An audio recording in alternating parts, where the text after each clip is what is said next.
जुमे की नमाज के बीच आज शाही जामा मस्जिद के सर्वे को लेकर सुप्रीम कोर्ट में सुनवाई भी हुई। संभल की जामा मस्जिद की तरफ से सुप्रीम कोर्ट में एक याचिका लगाई जिसमें मस्जिद के सर्वे वाले ट्रायल कोर्ट के फैसले को चुनौती दी।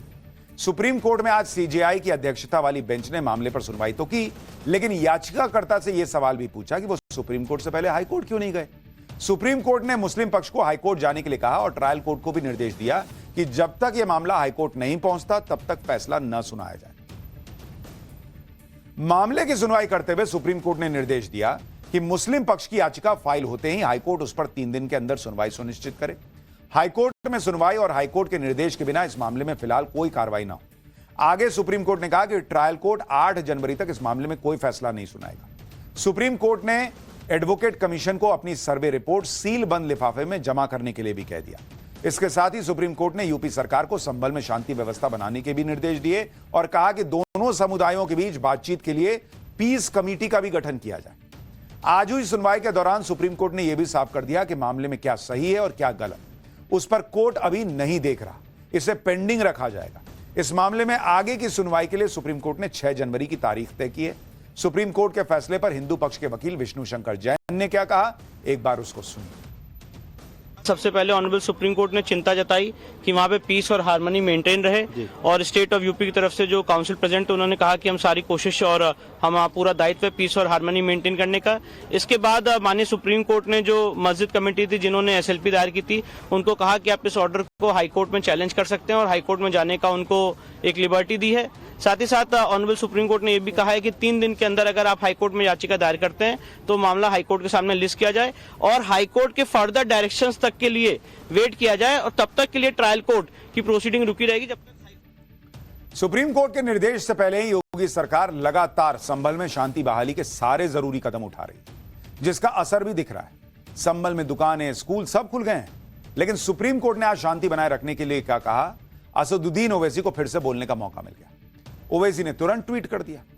एएसजी को एड्रेस करते हुए माननीय सीजेआई की मौखिक टिप्पणियां गौर करने लायक और कानून के शासन को और मजबूत बनाती। सीजेआई ने कहा प्रशासन को न्यूट्रल रहना चाहिए, शांति और सद्भाव बनाए रखना होगा। हम नहीं चाहते कि कुछ भी हो, प्रशासन न्यूट्रल रहना चाहिए और प्रशासन को यह सुनिश्चित करना होगा कि कुछ भी गलत ना हो। ओवैसी और उनके इकोसिस्टम के लोग भले ही संभल को लेकर कितना ही माहौल बनाने की कोशिश कर रहे, योगी आदित्यनाथ का फंडा बिल्कुल क्लियर है, दंगाइयों को बख्शा नहीं जाएगा, निर्दोषों का बाल भी बाका नहीं होगा।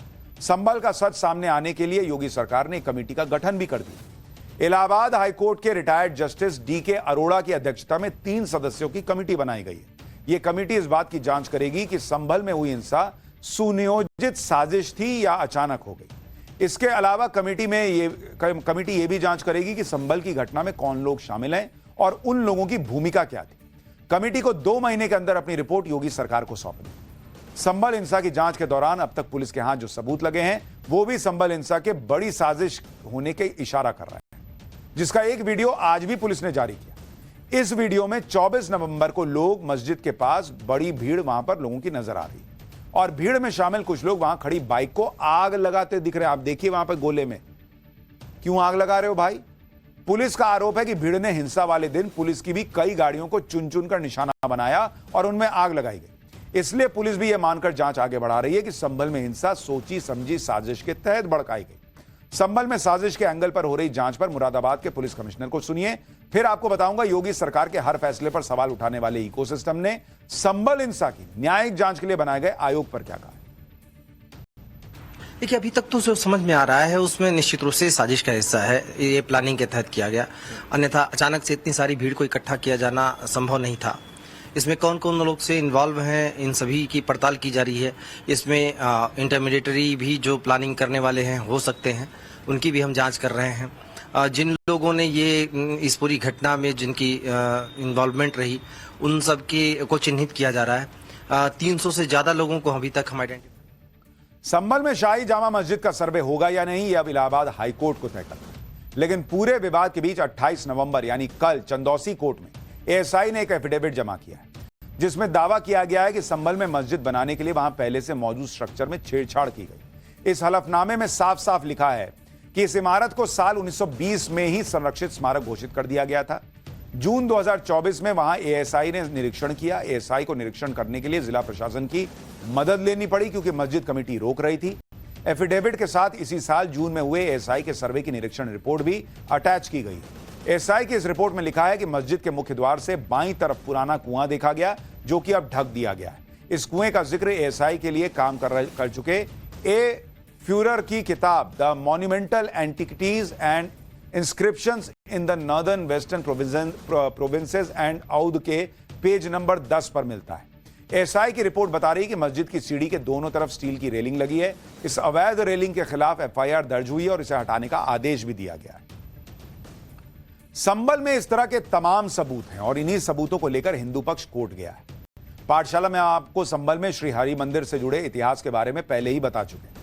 आज संभल का करीब 1000 साल पुराना वो नक्शा भी देखिए जिसके जरिए यह दावा किया जा रहा है कि संभल में जिस जगह पर आज मस्जिद है वहां सैकड़ों साल पहले से श्री हरि मंदिर था। इस नक्शे के सेंटर में हरि मंदिर नजर आ रहा है।